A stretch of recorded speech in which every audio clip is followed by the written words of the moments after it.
வணக்கம் உறவுகளே. இது சேரமானின் உசாவல். எமது தேசிய தலைவருக்கான வணக்க நிகழ்வொன்றை நடத்தப் போவதாக ஒரு கும்பல் தொடர்ச்சியாக அறிவித்து வருவதை நீங்கள் அறிந்திருப்பீர்கள். அதிலே அவர்கள் செய்கின்ற அந்த அந்த சதிக்குழு, அதாவது அவர்கள் துவாரக எதிர்ப்பு சதிக்குழு என்றுதான் நான் கூற வேண்டும். உண்மையில் அப்படித்தான் இருக்கின்றது. ஆனால் அவர்கள் வெறும் துவாரக எதிர்ப்பு மட்டுமன்று இல்லாமல் ஸ்ரீலங்கா அரசாங்கத்தின் நிரலை அமல்படுத்தும் ஒரு குழுவாக தான் இருக்கின்றார்கள். அப்ப அவர்கள் தேசிய தலைவருக்கான வணக்க நிகழ்வை தாங்கள் நடத்தப் போவதாக அறிவித்திருக்கிறார். அதில் முக்கியமாக கார்த்திக் என்ற நபர் டென்மார்க்கில் இருப்பவர் வயலே என்ற இடத்திலே 18ஆம் தேதி மே மாதம் தேசிய தலைவருக்கும் அவருடைய குடும்பத்துக்கும் நான் வணக்க நிகழ்வு நடத்தப் போவதாக தெரிவித்திருக்கின்றார். ஆனால் இன்னும் ஒரு குழு 17ஆம் தேதி மே மாதம் 17ஆம் தேதி தான் தேசிய தலைவர் அவர்கள் வீரச்சாவடைந்தார் என்று சொல்லிக் கொண்டிருக்கின்றது இன்னொரு குழு. இன்னும் ஒரு குழு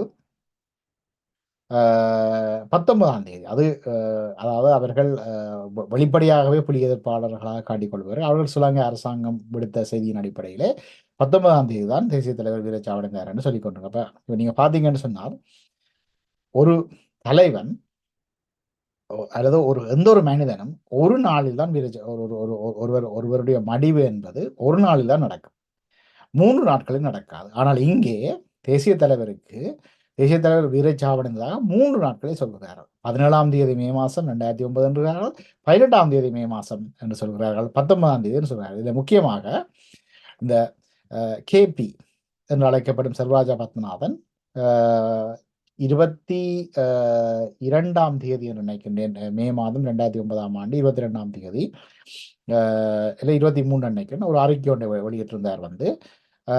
அண்ணன் 17ஆம் தேதி வீரச்சாவடைந்து விட்டார், தேசிய தலைவர் 17ஆம் தேதி வீரச்சாவடைந்து விட்டார்னு அறிக்கையை வெளியிட்டிருந்தார். உண்மையிலேயே அந்த 17ஆம் தேதி காலமே ஒரு தகவல் பரவி கொண்டுதான் இருந்தேன். அன்னைக்கு நடந்து விட்டது. லண்டன்ல நான் உங்களுக்கு பேரை குறிப்பிட்டே சொல்லுகிறேன். இன்று தமிழர் ஒருங்கிணைப்பு குழுவினுடைய பிரமுகர் என்று சொல்லப்பட்ட கமல் என்பவர் 17ஆம் தேதி மத்தியானமோ காலமும் தீக்குளிக்க முற்பட்டார் வெஸ்ட்மின்ஸ்டர்ல என்று சொல்லி. எனக்கு நான் ஈஜிப்டில் என்ற போது என் நண்பர் அங்கே வெஸ்ட்மின்ஸ்டர் தொலைபேசி எடுத்து சொன்னார். என்ன பிரச்சனை என்று கேட்டபோது, அண்ணன் வீரச்சாவடைஞ்சிட்டான தகவல் வந்துட்டு, அண்ணன் இல்லையானா தான் இனி இருக்க மாட்டேன் என்று சொல்லி கமல் தற்கொலை செய்ய முற்பட்டதாகவும். அப்போ இப்படி 17ஆம் தேதி என்ற ஒரு கதை அன்றைக்கே இருந்தது, அன்றைக்கே அந்த கதை இருந்தது. ஆனால் 18ஆம் தேதி மறுநாள் ஸ்ரீலங்கா அரசாங்கம் அறிவித்தது, ஒரு ஆம்புலன்ஸ் வண்டியிலே தேசிய தலைவர் தப்பிச் செல்ல முற்பட்ட போது தாங்கள் நடத்திய தாக்குதலே அவர் கொல்லப்பட்டு விட்டார் என்று அறிவித்தார்கள். மறுநாள் அதே ஸ்ரீலங்கா அரசாங்கம் அறிவித்தது, ஒரு உடலொன்றை காண்பித்து 19ஆம் தேதி நந்திக்கடல் மேன்க்ரோவ்ஸ் என்று சொல்லப்படுகின்ற ஒரு கண்டல் காட்டு பகுதியில் நடந்த சண்டையிலே தலைவர் அவர்கள் கொல்லப்பட்டார் என்ற தகவலை அறிவித்தார்கள். அப்ப இதை இந்தியாவில் இருந்த சில ஊடகங்கள் மிக நகைச்சுவையாக குறிப்பிட்டிருந்தன.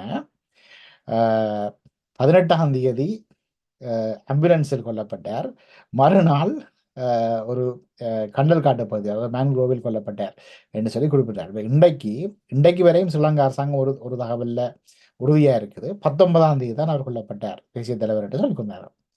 ஆனால் இதே நேரத்தில் இந்த கேபி அந்த குழுவை சேர்ந்தவர், அவர் அன்று அறிவித்த 2009ஆம் ஆண்டு அறிவித்த அந்த அறிவித்தலை பின்பற்றுகின்ற தயாமோகன் போன்றவர்கள் 17ஆம் தேதி தான் தேசிய தலைவர் வீரச்சாவடைந்தார் என்று சொல்லிக் கொண்டிருக்கிறார்கள்.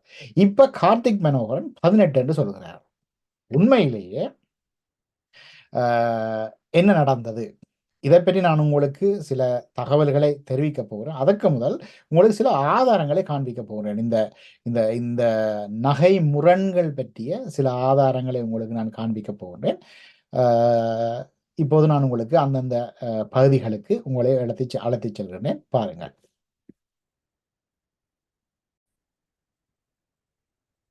சரி, இப்ப நீங்க பார்க்கிறது ஸ்ரீலங்கா பாதுகாப்புத்துறை அமைச்சருடைய இணையதளம், மினிஸ்ட்ரி ஆஃப் டிஃபென்ஸ் ஸ்ரீலங்கா. அதில் தெளிவாகவே இருக்கு, நீங்க பார்க்கலாம். இதோ யூஆர்எல் லிங்க், இதுதான் அந்த லிங்க். அப்போ இதில் இது மே 19, 2020, கிட்டத்தட்ட 4 ஆண்டுகளுக்கு முன்பு எழுதப்பட்ட கட்டுரை. என்ன பழைய இதுகளை அதில் அகற்றி விட்டார்கள். அது எழுதினவர் பை ஷானிக்க ஸ்ரீயானந்த, ஒரு சிங்கள செய்தியாளர் வந்து இதை எழுதியிருக்கிறார். அவர் என்ன சொல்கிறார் என்று பார்த்தீங்கன்னு சொன்னால், இப்போ நான் உங்களுக்கு இதை கொஞ்சம் பெருவித்து காட்டுகிறேன் பாருங்கள். அவர் சொல்கிறார், 11 years ago, on May 19th, around 10:05 a.m., I was at the banks of infamous Nandikadal Lagoon in Velli Mullivaikal, Vella Mullivaikal, Velli Mullivaikal, where thousands of soldiers jubilantly flocked to witness the most exciting moment in their lives. His body, with no cyanide capsule hung around his neck, was lying on a patch mud soaked grass on the lagoon bank. சரிதானே? அப்ப அவர் மிக கேவலமாக மத்திய தேசிய தலைவர் இப்படி குறிப்பிட எப்படி என்றால், I wrote in my article one Prabhakaran's death to Sunday observer at 10:05 this morning, Tuesday 19, the monster who created thousands and thousands of graves has dug his own grave. அப்ப அவர் சொல்கிறார், அது தேசிய தலைவரே ஒரு கேவலமான முறையை அவர் சொல்லியிருக்கிறார், அது ஒரு பெருவிடயம். ஆனால் அவர் சொல்கிறார், ஸ்ரீலங்கா டிஃபென்ஸ் மினிஸ்டர் அவர் அப்படித்தான் சொல்வார்கள், அதில் நாங்கள் ஆச்சரியப்பட வேண்டியதில்லை. 19ஆம் தேதி காலை 10:05 தேசிய தலைவர் உடைகளை தாங்கள் கைப்பற்றியதாக இவர்கள் சொல்கின்றார்கள். இப்போது நான் உங்களுக்கு சற்று கீழே கொண்டு போக போகின்றேன். அவர் அந்த குறிப்பாக ஒரு விடயத்தை குறிப்பிட்டிருந்தார். என்ன நடந்தது, எப்படி நடந்தது என்று அவர் ஒரு ஒரு ஒரு தகவலை அங்கே குறிப்பிட்டிருந்தார். இது அவர்களுடைய தகவல். இது வந்து இதிலே உண்மையில்லை என்பதை பற்றிய சில தகவலை நான் பிறகு உங்களுக்கு தெரிவிக்கின்றேன். இப்போது பார்த்தீர்கள் என்றால் அவர்கள் என்ன சொல்கின்றார்கள் என்றால், இந்த இடத்திலே வந்து இங்கே சொல்கிறார்கள், சரியோ, on 19th May morning, we again rushed to Nandikadal Lagoon as we were alerted by a division commander to be there soon.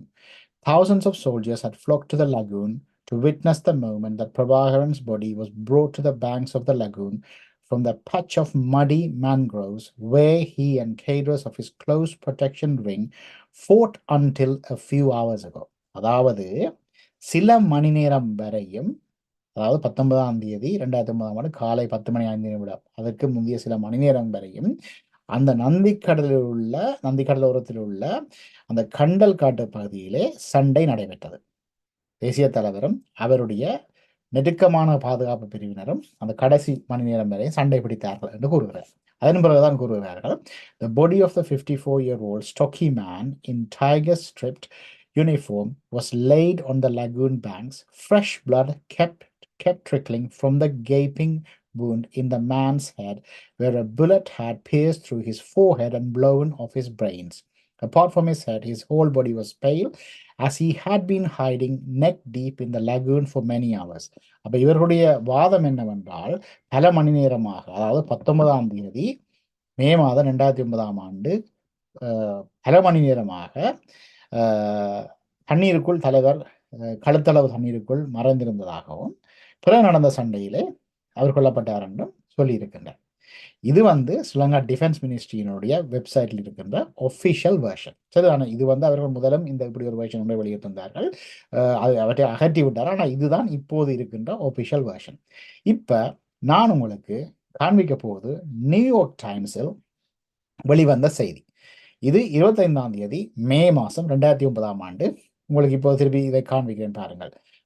உங்களுக்கு சந்தேகம் இருந்தால் இதோ பாருங்கள், த நியூயார்க் டைம்ஸ், சரிதானே, அமெரிக்காவிலிருந்து வெளியிடுகின்ற ஊடகம். மே மாதம் 25ஆம் தேதி 2009 தலைப்பு என்ன? Tamil tigers confirm death of their leader. அதில் யார் எழுதியிருக்கிறார்? மார்க் மெக்டொனால்ட் என்பவர் எழுதியிருக்கிறார். அவர் சொல்கிறார், பல விடயங்களை சொல்லிக் கொண்டு வந்து இவர் சொல்கிறார், செல்வராசா பத்மநாதன், அதான் KP, said Mr. Prabhakaran attained martyrdom fighting the military oppression of the Sri Lankan state on 17th May. 17th May என்றால் இவர்கள் சொல்கிறார்கள் 19ஆம் தேதி தேசிய தலைவரை, அதுவும் அவர் ரத்தம் சொட்ட அதாவது சூடாக சொட்ட தாங்கள் அவர்கள் விடுதலை கைப்பற்றியதாக அந்த சிங்கள ஊடகவியலாளர், அதாவது ஷானிக்க ஸ்ரீயானந்த என்பவர் சொல்கிறார். இங்கே இவர் சொல்கிறார், கேபிஐ மேற்கோள் காட்டி 25ஆம் தேதி சொல்கிறார், 17ஆம் தேதி மே மாதம் தேசிய தலைவர் வீரச்சாவடைந்து விட்டார் என்று சொல்லி. அப்போ 17ஆ 19ஆ இது தொடர்பாக அந்த கால பகுதியிலே உங்களுக்கு தெரியும் நினைக்கிறேன், பல செய்திகள் வந்திருந்தன. இன்று வந்து தேசிய தலைவரை பற்றி இருக்கிறார் இல்லைன்னு சொல்ற பல பேருக்கு இது தெரிஞ்சிருக்காது. நான் ஒரு ஊடகவியலாளர் என்ற வகையில் இதையெல்லாம் ஃபாலோ பண்ணினான். இதை வந்து டாக்குமெண்ட் பண்ணி வச்சிருக்கிறேன். அப்போ வச்ச இடத்துல இப்போ நான் அந்த என்னுடைய டாக்குமெண்ட்ஸ்ல இருந்து பிடிஎஃப் ஃபைல்ஸில் சர்ச் பண்ணி பிறகு இன்டர்நெட்டில் பார்த்து எனக்கு கிடக்கு உங்களுக்கு காட்டுவோம், நேரடியாகவே காட்டுவோம் என்பதுக்காக இப்போது காட்டுவேன். த இந்தியன் எக்ஸ்பிரஸ், பிரபல்யமான இந்திய பத்திரிகை, அது என்ன சொல்கிறது? LTTE admits Prabhakaran is dead finally என்று சொல்லி போட்டு அவர் சொல்கிறார்கள். என்ன சொல்கிறார்கள் என்றால், the LTT's International Relations head Selvarasa Patnathan told BBC in an interview that the incomparable leader attained martyrdom.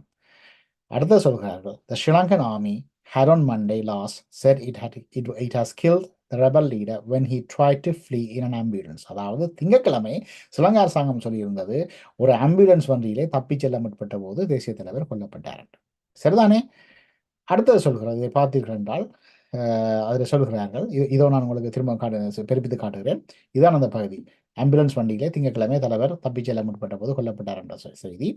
அடுத்தது, a day after the troops recovered his body near a lagoon in the no-fire zone in the Vani region.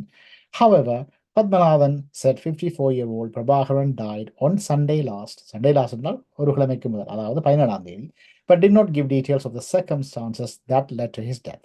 சரிதானே? இப்பவே இதில் அந்த நேரமே அந்த குழப்பம் வந்து இருந்தது. இவர்கள் ஒரு உடலை காட்டிய போதும் கூட பல குழப்பங்கள் இருந்தது.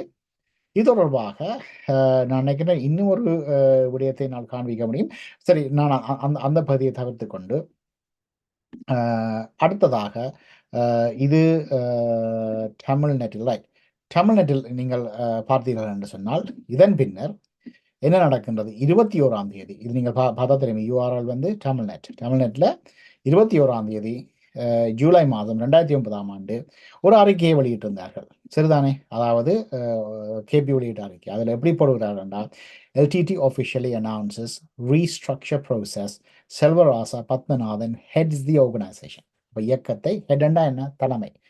அப்போ இயக்கத்தை செல்வராசா பத்மநாதன் தலைமை தாங்குவார் என்று சொல்லி அறிவிக்கிறார்கள். அறிவித்தவர் யார்? இப்படியே நான் உங்களுக்கு கீழே கொண்டு போனேன். இது எல்லாம் இங்கே இந்த வெளிநாட்டிலேருந்து தலைமைச் செயலகம் வந்து எல்லா கும்பல் எல்லாம் கூடி கும்மி அடித்து உருவாக்கினதான் இது வந்து. இதில் பார்த்தீங்கன்னா சொன்னவர் யார்? மிஸ்டர் சுரேஷ் அமுதன். சுரேஷ் அமுதன் யார்? டிசிசியினுடைய பிரித்தானிய கிளையினுடைய பிரதம பேச்சாளர். அவர் இயக்கத்தினுடைய மன்னார் மாவட்ட அரசியல் துறைக்கு பொறுப்பாளராக இருந்தவர். பின்னர் வந்து மட்டக்களப்பு மாவட்டத்தில் கருணாவன் பிளவுக்கு பின்னர், கருணா வெளியேற்றப்பட்ட பின்னர் மட்டக்களப்பு மாவட்டத்திற்கான, பின்னர் திருவண்ணாமலை மாவட்டத்துக்கான தலைமைச் செயலக இணைப்பாளராக இருந்தவர் சுரேஷ் அமுதன். இப்போ பிரித்தானியாவில் இருக்கின்றார். அவர் முதல் இந்த தலைமைச் செயலகம் என்று சொல்லப்படுகின்ற முன்னாள் போராளிகள் என்று சொல்லப்படுகிற அந்த குழுவோடு இருந்தவர். பின்னர் இப்போ டிசிசிக்குள்ள இருக்கிறார். டிசிசியினுடைய பிரதம பேச்சாளர் அவர். அடுத்தது பார்த்தீங்கன்னா இதில் மிஸ்டர் ராம். யார் மிஸ்டர் ராம்? கிரிதளவில் இயங்கிக் கொண்டிருந்த, ஸ்ரீலங்கா இராணுவத்தின் கட்டுப்பாட்டில் இயங்கிக் கொண்டிருந்த அம்பாறை கடைசியாக அம்பாறை மாவட்ட தளபதியாக இருந்த, இப்போ முதல் அம்பாறை மாவட்ட தளபதியாக இருந்தவர் வந்து பிறகு வந்து ஒட்டுமொத்த மட்டக்களப்பு அம்பாறை மாவட்டங்களுக்கான கட்டள தளபதியாக இருந்த ராம் தான் இதில் நீங்கள் பார்க்குற பேர். அப்போ இவ அறிவிக்கினம் எப்படி என்று சொன்னால், அதாவது தங்களுடைய இனி வந்து இயக்கத்தை வந்து செல்வராசா பத்மநாதன் தலைமை தாங்குவார். இதில் பார்த்தீங்கன்னா தெரியும், மிஸ்டர் செல்வராசா பத்மநாதன் சரியா will lead us into the next steps of freedom struggle. Selvarasa Padmanathan எங்களுடைய போராட்டத்தை எங்கே கொண்டு போயிருக்கிறார் என்று உங்களுக்கே தெரியும். சரிதானே? இது ஒரு பக்கம் இருக்க, நான் உங்களுக்கு அடுத்ததாக ஒரு செய்தி, அந்த தேசிய தலைவர் தொடர்பான ஒரு செய்தி, அது என்னுடைய புத்தகம், இதை நான் உங்களுக்கு காண்பிக்கின்றேன். Tamil nationalism in Sri Lanka, counter history as who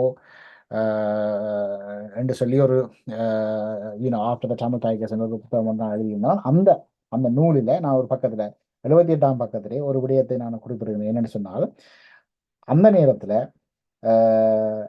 India today ஒரு செய்தியை தெரிவித்திருந்தது. How did LTTE chief Prabhakaran die என்று போட்டு சொல்லிச்சுது. Monday in an ambulance, Tuesday on the banks of a lagoon.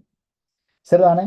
இப்பொழுது அந்த பகுதியை நான் உங்களுக்கு காண்பிக்க முடியும் என்றால் அதையும் இப்பொழுது உங்களுக்கு அந்த பகுதியை காண்பிக்கின்றேன்.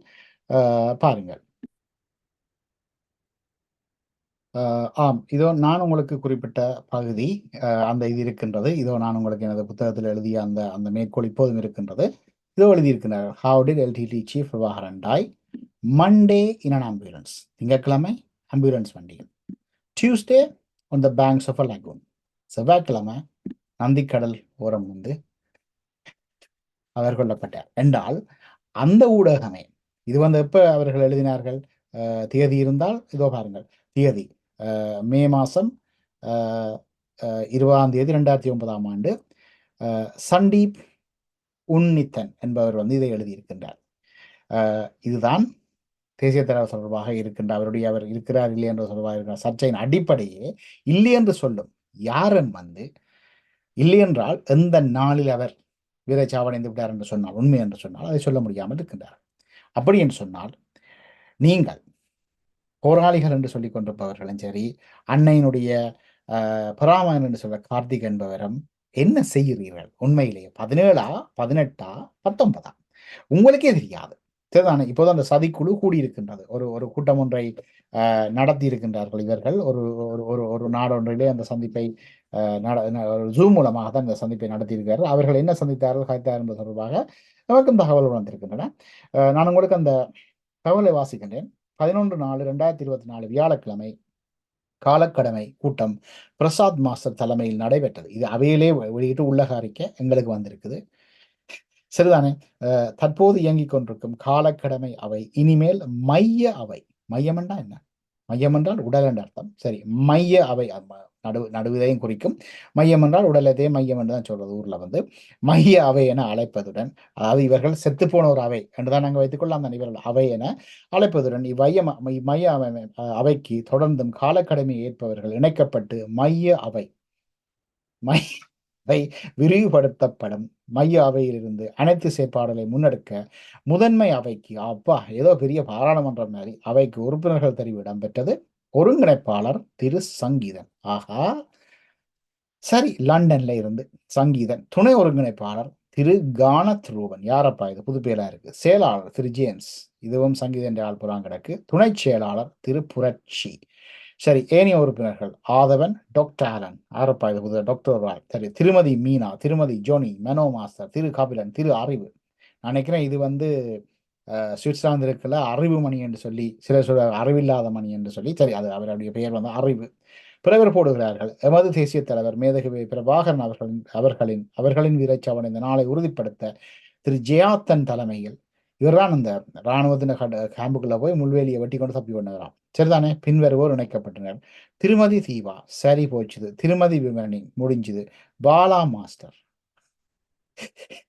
சரி. திரு விஜி, ரஞ்சன் மாஸ்டர், திரு வீரமணி. அப்ப திரு விஜி, அப்ப ரஞ்சன் மாஸ்டர் என்ன திருவில்லியா அல்லது என விளங்கிய? சரி, திரு வீரமணி, திரு பிரசாத் மாஸ்டர், திரு கதிர், திரு பானஞ்சன். இது என்ன பேரப்பா? மேற்படி பலர் மைய அவையாளம் திரு ஜியாத்தினாலும் நியமிக்கப்பட்டனர். நன்றி.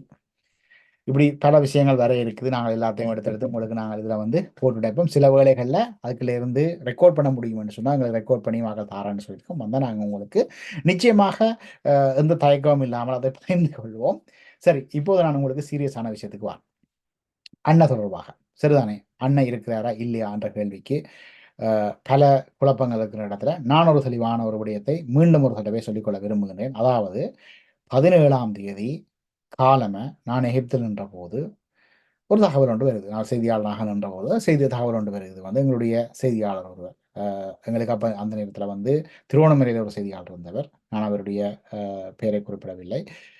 மட்டக்களப்பில் ஒருவர் இருந்தவர். அவருடைய பெயரை நான் இந்த இடத்துல குறிப்பிட விரும்பவில்லை. யாழ்ப்பாணத்தில் நவமணி என்ற ஒரு செய்தியாளர் இருந்தவர். அவர் இறந்து விட்டார். அவருடைய பெயரை குறிப்பிடுகின்றேன். கனடாவில் இளமாறன் நாகராஜா என்று சொல்லி ஒரு செய்தியாளர் இருந்தவர். நான் அப்போ ஐபிசியினுடைய செய்தி ஆசிரியர் இருந்த காலப்பகுதியில். அப்போ அந்த இளமாறன் நாகராஜாவும் நவமண்ணையும் அதோட மற்ற செய்தியாளர்கள் எனக்கு செய்திகளை அனுப்பி கொண்டிருப்பார். குறுஞ்செய்திகளாக அனுப்புவார்கள். அப்போ அந்த நேரத்தில் இளமாறன் நாகராஜாவிடம் அந்த செய்தி வரவில்லை.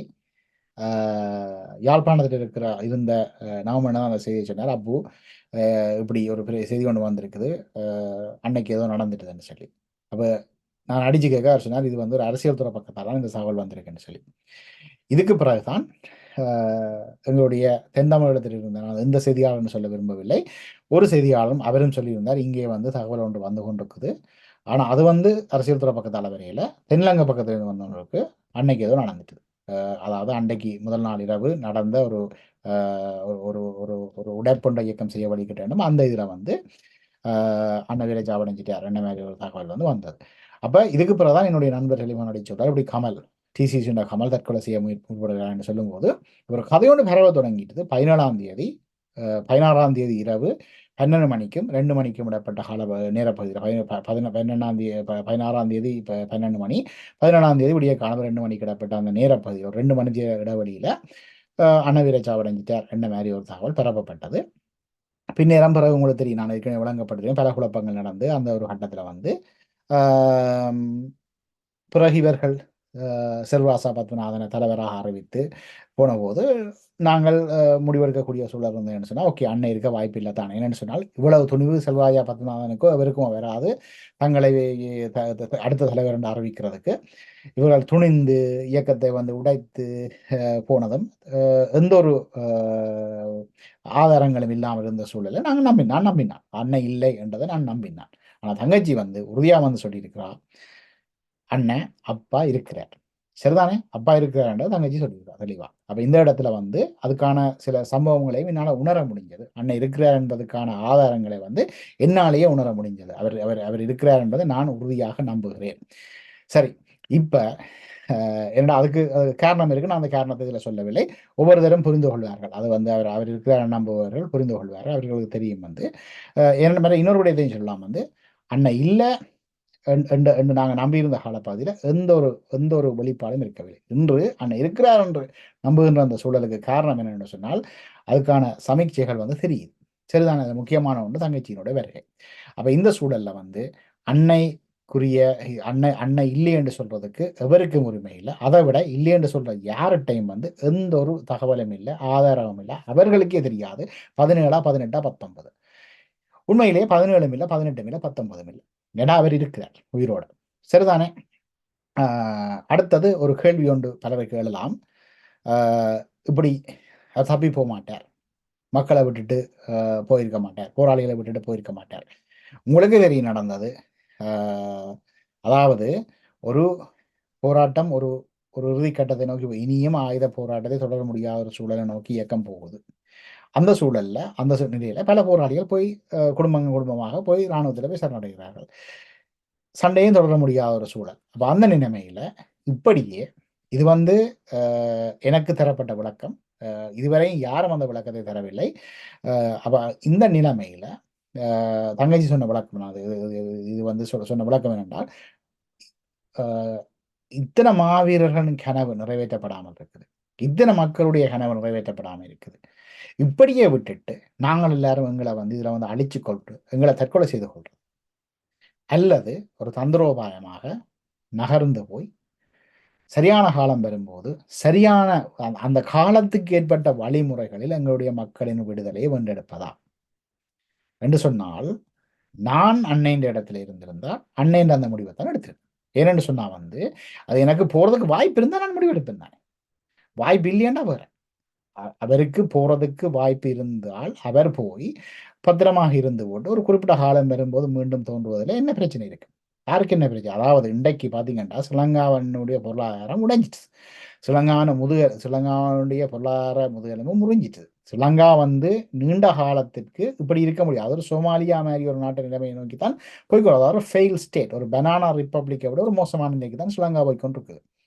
அப்ப இப்படியான ஒரு சூழல்ல எங்களுக்கு ஒரு வலிமை ஒரு தலைமை ஒன்று இருக்க வேணும், அரசியல் தலைமை ஒன்று வேணும். அதாவது உலகம் பேசக்கூடிய ஒரு தலைமை இருக்க வேணும். அந்த இடத்துல தங்கச்சி வந்திருக்கு. அப்ப காலம் சூழல் தங்கச்சியை வழியில உணர்ந்திருக்குது. இன்னொரு காலமும் சூழலும் பெறும். நெல்சன் மண்டேலாவா பயங்கரவாதி என்று சொன்ன அமெரிக்கா அவர் வெள்ள மாளிகையை கூப்பிட்டார். இன்றைக்கு வெஸ்ட்மின்ஸ்டர்ல அவருக்கு ஒரு சிலை இருக்கு. மார்கரெட் தச்சர் அவரை பயங்கரவாதி என்ன சொன்னவா? பிரிட்டிஷ் பிரதமர் 80களில் எப்படி சொன்னவா பயங்கரவாதி சொன்னவா? 94 அவர் லண்டனுக்கு வந்தவர். சரிதான், இன்றைக்கு அவருக்கு சிலை இருக்குது. அப்படின்னு சொன்னால் அன்னையையும் உலகம் இருக்கிற காலம் ஒன்று வரும். இன்னைக்கு தங்கச்சி உலகம் இருக்கிற ஒரு சூழல் ஒன்று இருக்குது. அன்னை இருக்கிற காலம் ஒன்று வரும். அந்த காலம் வரும்போது அன்னை வெளியில் வருவார். அப்ப இந்த சூழல்ல இது ஒரு அபத்தமானது. அன்னைக்கு நாங்கள் இன்றைக்கு 17ஆம் தேதி செய்ய போறோம் கொஞ்சம் பேர், 12ஆம் தேதி செய்ய போறோம் கொஞ்சம் பேர், 19ஆம் தேதி செய்ய போறோம் கொஞ்சம் பேர். உங்களுக்கே தெரியும் 17ம் இல்ல, 18ம் இல்ல, 19ம் இல்ல. ஏன்னு சொன்னால் அவர் இருக்கிறேன். சரிதானே? இதுல இன்னொரு விடயத்தை நான் சொல்ல விரும்புகிறேன். டென்மார்க்கில் இந்த கார்த்திக் என்பவர் தன்னுடைய கல்விக்கூடம் ஒன்று நடத்துகிறார். அந்த கல்விக்கூடத்துக்கான தேவைக்கு என்று சொல்லித்தான் அந்த மண்டபத்தை புக் பண்ணியிருக்கார் வாயிலை என்ற இடத்துல. அது எங்களுக்கு தெரிய வந்திருக்குது. உரியவர்கள் நீங்கள் முறைப்பாடு செய்தால் இவர் இந்த மண்டபத்தை வைத்திருக்க முடியாது. வேற மண்டபத்துக்கு இவர் எடுத்தால் நீங்களும் அங்கேயும் முறைப்பாடு செய்யலாம். இந்த முக்கியமான இன்னொரு விடயம் என்னன்னு சொன்னால், ஒருவர் உயிரோடு இருக்கும் ஒருவருக்கு நீங்க வழக்கு கொடுக்க முடியாது. கிரிமினல் குற்றம். சரிதானே? நீங்கள் உடனடியாக டென்மார்க்கில் இருக்கிறீர்கள் என்றால், இருக்கின்ற மக்கள் இதை பார்ப்பவர்கள் நீங்கள் டென்மார்க்கில் இருந்தால் நீங்கள் அறிவீங்க. என்ன நீங்கள் தேசத்தின் தோல்வியை நம்புகிறீர்கள் என்றால், அவர் உயிரோடு இருக்கிறான்றதை பார்த்துருக்கீங்களானே. டிவியில வந்திருக்கிறாதானே, 2 தினம் வந்திருக்கிறா. மாவீர் நாளில் உரையாற்றி இருக்கின்றா. அப்ப உங்களுக்கு நம்பிக்கை இருந்தால் நீங்கள் உடனடியாக காவல்துறைக்கு முறைப்பாடு செய்யுங்க. அதாவது எங்களை டிஸ்ட்ரெஸ் பண்ற ஒரு எங்களை ஹராஸ் பண்ற ஒரு வேலையை இந்த கார்த்திக் என்பவர் செய்கிறார். இந்த கார்த்திக் என்பவருக்கு சேரமான் என்னுடைய அந்நியன் என்ற வடிவம் இப்படித்தான் இருக்கும் என்பதை அவர் புரிந்து கொள்ளட்டும். ஆனா இது சேரமான் இல்லை பிரச்சனை. இது பிரச்சனை எங்களுடைய தேசத்தினர் இருக்கின்ற ஒரு தலைவனுக்கு நீங்க செய்ய முடியாது. இல்லை என்று சொன்னால் அதுல பிரச்சனை இல்லை. ஆனால் இல்லை என்று சொல்பவர்கள் தேதியை சொல்லுங்கள். உங்களால் தேதியை சொல்ல முடியாது. பிரயணத்துக்கு நீங்கள் பேசாமல் மூட்டையை கட்டி போட்டு பேசாமல் இருங்க. 12ஆம் தேதி மக்களுக்கான ஒரு அஞ்சலி செய்து போட்டு பேசாமல் இருங்கோ. உரிய நேரத்தில் வழிகாட்டுறதுக்கு அரசியல் ரீதியான வழிகாட்டல் வந்திருக்கு. துவாரகா இருக்கிறார், தங்கச்சி துவாரகா இருக்கிறார். அவர் தன்னுடைய பணியை செய்வார். உரிய நேரத்தில் உலகம் அதுக்கேற்ற நகர்வுகளை செய்யும். மாற்றங்கள் வரும். அந்த நேரத்தில் நடக்கும். நீங்களே என்ன அவசரப்படுறீங்கள்? இதுதான் அந்த விடயம். சரி உறவுகளே, மீண்டும் இன்னும் ஒரு நிகழ்ச்சியினூடாக சேரமான் தொலைக்காட்சியில் உங்களை சந்திக்கின்ற உறவுகளை, வணக்கம் உறவுகளே.